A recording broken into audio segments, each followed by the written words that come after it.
Hi, Jeff Galaski, Homeland Security, 6302 at Columbia Southern University.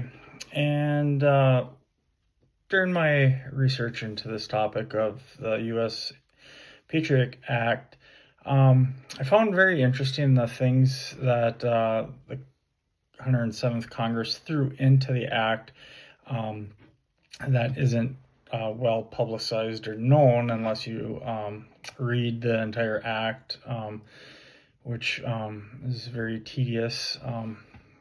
And I apologize for the lateness of this video.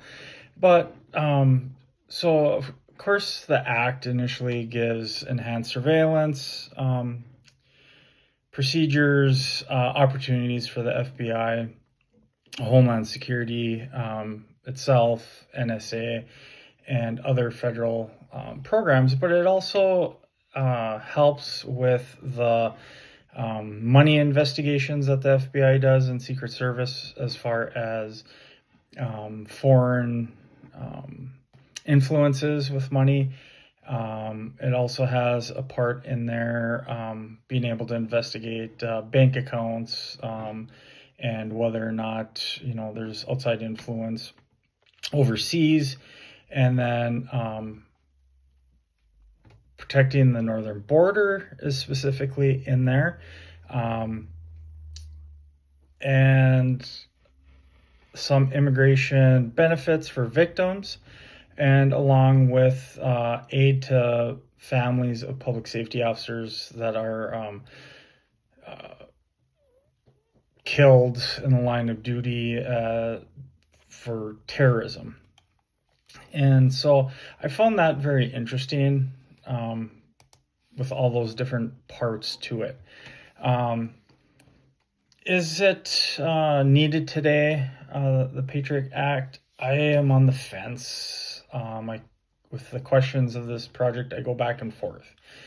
Obviously, the enhanced investigative tools, conducting surveillance, accessing different records of a potential terrorist or national security concerns that they're investigating into somebody, but they have to also deal with the new threats and the technology advancements. So I think there is some benefit to the Patriot Act and its continuingness in this decade upcoming, but the arguments against are pretty convincing too, as far as the civil liberties and some of the provisions. The one thing I have trouble understanding is, instead of the Department of Homeland Security, why don't we have a agency that encompasses all of the three-letter agencies that we have, the FBI, CIA, NSA, in the Homeland Security? Because so many investigations are tied together, and we still have the communication problem. I've seen it through my years of experience locally, with NIMS and ICS training that everybody's supposed to have. Because of 9/11, we still don't have clear communication from the federal level down to the local level. With civil liberties, the one thing, Ashcroft versus the ACLU against Ashcroft, the Attorney General at the time, was a huge civil liberties court case. And so, of course, there's bulk data collection that law enforcement agencies, the federal government agencies, are doing. And so the biggest thing is that they found during that court case that there is an effect on the free speech, First Amendment and Fourth Amendment rights of the U.S. citizens. And so if they're targeting against specific races and that sort of thing, yes, it is a violation of civil rights. And they were able to prove that through the unreasonable search and seizure infringements of the Fourth Amendment with the surveillance and everything that they had been doing under the Patriot Act. And so the district court that heard this case, ruled in favor of the ACLU, and people should be able to express themselves without fear of government surveillance or retaliation. That just goes to a feeling that we're in a dictatorship country like Russia, China, North Korea, those types of governments. So we do see civil liberties at jeopardy. I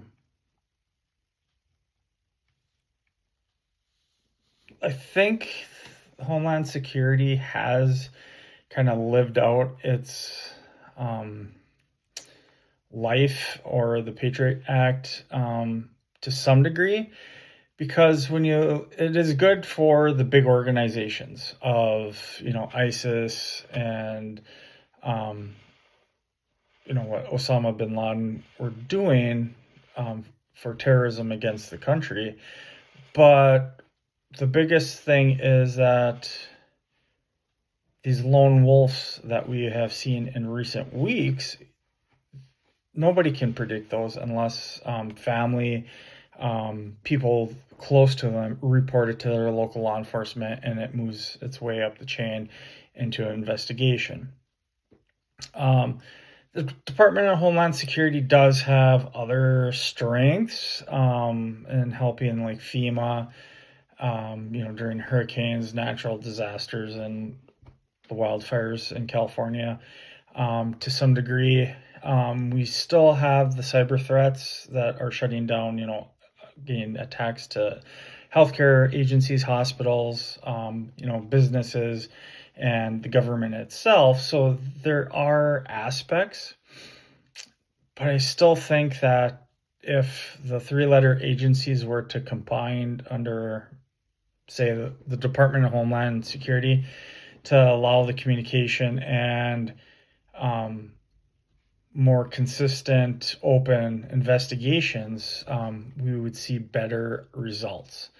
One thing from my experience as a dispatcher for St. Louis County Sheriff's Office for 8 years, the immigration and border security thing, we had a program that was federally grant funded for the deputies to get overtime and get reimbursed from the federal government to do border checks, if you will. But pretty much all they did in our county is pull over, do traffic stops on people outside of the United States. So anybody with a pretty much Ontario license plate or coming down through Canada. We have a major vein, a Highway 53, that comes down from Canada into the United States into northern Minnesota. So a lot of that was covered, and not much happened with that border protection and that grant. I think we could do better with our federal dollars and how we reach and help local law enforcement deal with the challenges of investigation and terrorism, and also how do we address the domestic terrorism, which I think is probably the biggest threat right now to our country. Again, pointing out to the assassination attempts on Donald Trump, to the car bombings and at Las Vegas and New Orleans incident. We're not going to catch those through the FBI or NSA unless there's some discussion with their friends. If somebody is a lone wolf, it's going to be very, very hard to catch. It's just a matter of fact. But the only way you can catch them, I believe, is through, listening. And again, it goes against our civil rights, liberties. And it's just hard to do that type of investigation with that. Uh, and over the next 20 years, they really have to pay attention on uh, bettering themselves as far as PR, because I don't think that the public has much confidence in our government at this point of the game. And so PR, looking at how COVID was handled, people just don't trust the government anymore, and the social hacks. You look at the potential of TikTok being taken down this month. Because of foreign state influences over our citizens and kids, really, because they're major use, and just the lies and altered videos that people can put on there without any fact checking. That is going to be the biggest downfall. And we have to be able to investigate through these social media platforms way better. And being a private business, they're not going to be able to open up, you know, allowing the government to look at people's messages, nor should they necessarily unless they have a court order warrant that has evidence that that person is a potential threat to uh, international or domestic terrorism. And hopefully we can work better with our foreign agencies also, which I think we do a pretty good job, but looking at all of the challenges that we have right now in the world, and with the new administration coming on board, Homeland Security is really going to have to get revamped to be effective over the next 20 years. Thanks.